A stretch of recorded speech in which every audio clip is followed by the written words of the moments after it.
1988 batch के IPS व उत्तर प्रदेश के पूर्व डीजीपी विजय कुमार जी आज बीजेपी में शामिल हो चुके हैं। हमारे साथ बातचीत करने के लिए भी मौजूद हैं वो। सर, आज आपने भारतीय जनता पार्टी ज्वाइन की है। पुलिस सेवा के बाद अब राजनीति में आपकी एंट्री हुई है, क्या कुछ कहेंगे? राजनीति पे एंट्री करने का मेरा तो एक ही उद्देश्य है कि मैंने अपने पूरे सर्विस काल में लोगों की सेवा के भाव से ही काम किया और हर व्यक्ति की मदद की। जहाँ भी मेरी पोस्टिंग रही, अगर हमारी कलम से मदद हो सकती है, जायज़ मदद, तो हमने सभी की। और मुझे लगता है कि आप सर्विस में थे तो सर्विस का एक पद था, उसकी वजह से कर लेते थे। अब तो चूँकि रिटायर हो गए हैं, तो अब एक और बृहत्तर प्लेटफॉर्म की आवश्यकता है जिससे हम और बड़े स्केल पे कर सकें। तब तक तो केवल पुलिस की सिफारिश कर सकते थे, लोगों की कोई मदद कर सकते थे, कोई पीड़ित है तो उसकी मदद करवा सकते थे। लेकिन अब जो है राजनीति ऐसा मंच है जिससे हम लोग और विकास का कार्य भी करा सकते हैं और लोगों की मदद कर सकते हैं, उनके मुद्दे ला सकते हैं। तो ये मेरे ख्याल से एक और बृहत्तर प्लेटफॉर्म है जहाँ इस काम को और बेहतर तरीके से कर सकते हैं। इसलिए मैंने जन सेवा को और बेहतर तरीके से करने के उद्देश्य से इसको ज्वाइन किया। मैं 1989 में पहली पोस्टिंग आपकी हुई, उसके बाद से करीब 37 साल का सफ़र अगर पुलिस सेवा की बात करें तो कितना चुनौतीपूर्ण रहा, या किस तरह की पुलिस सेवा में चुनौतियों का सामना करना पड़ा, या कुछ ऐसा किस्सा जो आपको आज भी याद आता हो या कुछ उससे आप प्रेरित होते हों? देखिए, पुलिस का तो नौकरी ऐसी है कि उसको बढ़ा चढ़ा के बताया जाए तो छोटी घटनाओं को भी बढ़ा चढ़ा के बताया जा सकता है। और हर पुलिस अधिकारी के जीवन में चैलेंजेस आते हैं और मेरे हिसाब से तो सभी के उसमें आते हैं। कोई ऐसी विशेष बात तो थी नहीं, लेकिन संक्षेप में मैं बताना चाहूँगा कि मैं आतंकवादी विरोधी अभियान में एसपी ऑपरेशंस रहा हूँ, तराई में, नैनीताल में। तो वहाँ आतंकवादियों का उन्मूलन किया था हमने। बांदा में एंटी टेररिस्ट ऑपरेशन में रहा हूँ, वहाँ उन्मूलन किया। गोरखपुर में जो अपराधी थे, वहाँ एक दौर था जब वहाँ बहुत सारे अपराधी थे, अपराधियों की बड़ी भारी संख्या थी। तो उन अपराधियों के उन्मूलन का मुझे वहाँ लंबे समय तक चूँकि वहाँ पोस्ट रहा तो उनका उन्मूलन करने का मुझे मौका मिला। इसी तरह से पीलीभीत में भी एंटी टेररिस्ट ऑपरेशन में रहा हूँ और इलाहाबाद में भी वहाँ के जो पॉलिटिकल माफिया थे उनके विरुद्ध मैंने कार्रवाई की। तो जहाँ जहाँ मेरी पोस्टिंग हुई तो ज़्यादातर चैलेंजिंग जगह हुई है। मुजफ्फरनगर में हुई है। तो मुजफ्फरनगर में तो चूँकि कोई विशेष गैंग नहीं थे, लेकिन इंडिविजुअल क्राइम बहुत हुआ करते थे।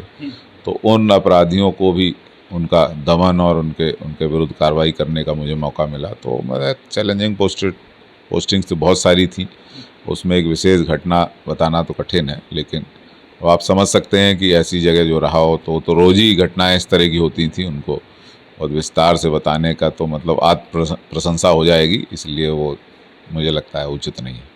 सर, चंदौली के सतोह गांव में जन्मे सर आप, और जब डीजीपी का कार्यभार आपने संभाला था तब तमाम तरह की तस्वीरें आपके गांव से आई थी, लोगों ने खुशियां जाहिर की थी, ऐसी वीडियोस आई थी, मिठाइयां आपस में लोगों ने बांटी थी। क्या कुछ सर, चूँकि जब गांव से जुड़ाव होता है किसी भी अधिकारी का तो एक अलग उनको लेकर एक भावना भी जागृत होती है। तो क्या सर, गांव का जो आपका गांव का रहन सहन रहा या गांव का जो माहौल है उसके बारे में क्या कुछ कहेंगे? कैसा लगता है गांव में रहना या गांव जाना?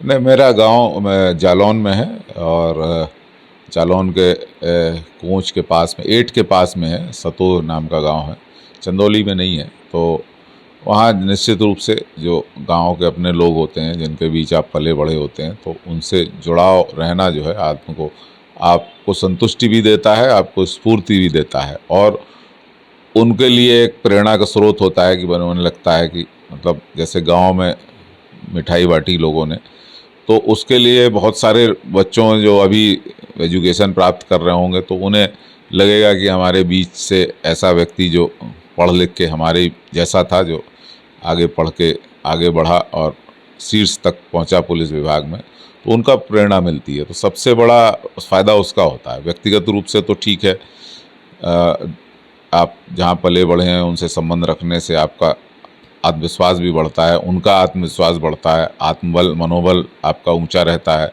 आप किसी भी एक परिस्थिति में जो है आप उससे निपटने के लिए आप तैयार रहते हैं, और दूसरों को प्रेरणा मिलती है, जो नई जनरेशन है उसको प्रेरणा मिलती है। सर, राजनीतिक माफियाओं का जिक्र आपने किया कि उन पर नकेल कसने का काम किया गया। कौन कौन से सर राजनीतिक, अगर बात करें कि जब जितने समय आपने पुलिस सेवा की उस समय कौन कौन ऐसे राजनीतिक माफिया रहे जिनसे आपको मुखरता से उनके ऊपर नकेल कसनी पड़ी? बहुत सारे राजनीतिक माफिया थे, अब वो तो उनमें से बहुत सारे नहीं रहे, तो अब वो मृत्यु के बाद जो है उनको उनके बारे में अच्छा या बुरा कहना उचित नहीं होता है। अब तो ज़्यादातर उसमें से ख़त्म हो गए हैं। तो लेकिन मैंने बहुत कठिन समय में ऐसे अपराधियों के विरुद्ध कार्रवाई की, और मुझे संतोष है कि मैंने सख्त कार्रवाई की। भले ही व्यक्तिगत रूप से मुझे थोड़ा परेशानी हुई बाद में, लेकिन मुझे लगता है कि भाई आपने उसी परेशानी का आप परिणाम समझ सकते हैं कि मैं अपने करियर में ठीक रहा, मैंने प्रोफेशनली सक्सेसफुल रहा। प्रोफेशनली मैंने बहुत सारे परिवर्तन किए, टीजी बन के बहुत सारे परिवर्तन किए पुलिस विभाग में। तो ये इसलिए मैं कर पाया क्योंकि मैंने अपना फोकस प्रोफेशन पे रखा। अगर मैं बहुत ज़्यादा जोड़ तोड़ में लग जाता या अन्य चीज़ों पे मेरी प्रायोरिटी हो जाती तो शायद वो कर नहीं पाता मैं। सर, जब आप पुलिस सेवा में आए उसके बाद से तमाम सरकारें आपने देखी। अगर कानून व्यवस्था की बात करें तो उत्तर प्रदेश सबसे बड़ा राज्य है। तो अगर सरकारों की बात करें, चूँकि आज आपने भारतीय जनता पार्टी ज्वाइन की है, तो उस लिहाज से अगर कानून व्यवस्था की दृष्टि से देखा जाए तो कौन सी राजनीतिक पार्टी का सबसे बेहतर प्रदर्शन रहा कानून व्यवस्था को लेकर? देखिए, हमने सभी पीरियड में कानून व्यवस्था देखी है, और हर सरकार चाहती है कि कुछ उसके समय में अपराध कम हो, लेकिन कुछ उसमें तत्व होते हैं जो फिर भी अपराध करते हैं। आम आदमी तो अपराध नहीं चाहता है, और आम राजनीतिक व्यक्ति भी अपराध नहीं चाहता है, लेकिन कुछ लोग ऐसे होते हैं, और जहाँ ऐसे लोग होते हैं उन पर नकेल नहीं होती है, वहाँ फिर ज़्यादा अपराध हो जाते हैं। ज़मीनों पे कब्जे, ठेकों पे गुंडागर्दी, इस तरह की चीज़ें होती हैं। गरीब आदमी, भाई कोई भी अपराधी होता है किसी सशक्त आदमी को तो परेशान करता नहीं है, करता तो आम आदमी को ही है, जो वीकर सेक्शन का होगा, आर्थिक रूप से कमज़ोर होगा, वो किसी भी जाति का हो सकता है। तो अंत में आम आदमी को ही परेशानी होती है जब अगर लॉ एंड ऑर्डर ख़राब हो। तो मैं निश्चित रूप से कह सकता हूँ कि बीजेपी ने एक ऐसा माहौल दिया अधिकारियों को जिससे वो अपराध पर नियंत्रण कर सकें और सिस्टमैटिक तरीके से उनका दमन कर सकें, उन्मूलन कर सकें। सर, अगर वर्तमान समय की बात करें तो चर्चा है, क्योंकि आपने लोकसभा चुनाव से पहले ज्वाइनिंग की है, तो चुनावी चर्चा भी हो रही है कि विजय जी चुनावी मैदान में उतर सकते हैं। हालांकि वो चर्चाएं हैं, उनका तो नहीं। हाँ, मैं इसके बारे में यही कहना चाहूँगा कि देखिए,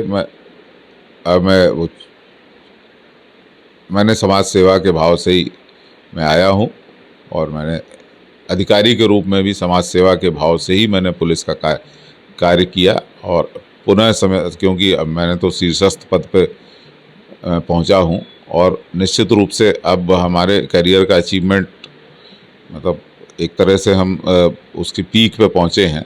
तो अब हमारे लिए उस तरह का कोई अचीवमेंट अब नहीं शेष रह गया है कि हम और बड़ा, अब तो हमें सेवा भाव से ही काम करना है। बाकी तो मर्जी है, जो भाजपा के जो उच्च शीर्ष पे बैठे लोग हैं वो क्या काम लेते हैं, ये उनकी मर्जी है। लेकिन मेरा तो यही भाव है, सेवा का भाव है, और मुझे लगता है कि इस प्लेटफॉर्म से हम बेहतर सेवा कर सकते हैं, बेहतर तरीके से सेवा कर सकते हैं, और आम आदमी को एक बेहतर समाज दे सकते हैं, बेहतर समाज का निर्माण कर सकते हैं, उनको एक अच्छा माहौल दे सकते हैं। सर, क्या पुलिस सेवा के दौरान ही आपके अंदर ये उत्सुकता आई थी कि राजनीति में जाएंगे, या सर? मेरा पुलिस सेवा में कभी कतई ये नहीं रहा कि मैं राजनीति में जाऊंगा, और कभी मेरा योजना भी नहीं थी। लेकिन मुझे लगा कि नहीं, अगर हमारे पास इतना बड़ा एक्सपीरियंस है तो निश्चित रूप से उस एक्सपीरियंस का प्रयोग हमें समाज की भलाई के लिए, लोगों की भलाई के लिए करना चाहिए। सर अभी कुछ ही दिन पहले आप रिटायर हुए हैं। अगर उत्तर प्रदेश की बात करें तो अभी भी कानून व्यवस्था को लेकर किन किन जगहों पर काम करने की आवश्यकता है और क्या काम करने की आवश्यकता है? कानून व्यवस्था पे तो अब उस पर टिप्पणी मैं नहीं करूँगा, और अच्छी व्यवस्था चल रही है और माननीय मुख्यमंत्री जी के नेतृत्व में बहुत अच्छा कार्य हुआ है और मुझे भी उनका सौभाग्य मिला उनके साथ काम करने का, और मुझे लगता है कि इस पे कोई बहुत अच्छी व्यवस्था चल रही है, उस पर कोई टिप्पणी करना मतलब इससे ज़्यादा टिप्पणी करना उचित नहीं है। बहुत बहुत धन्यवाद। तो ये उत्तर प्रदेश के पूर्व डीजीपी विजय कुमार जी हैं, जिनका साफ तौर पर कहना है कि इन्होंने सेवा भाव के तहत ही पुलिस सेवा ज्वाइन की थी, पुलिस सेवा शुरू की थी और जन सेवा के लिए ही इन्होंने राजनीति में कदम रखा है।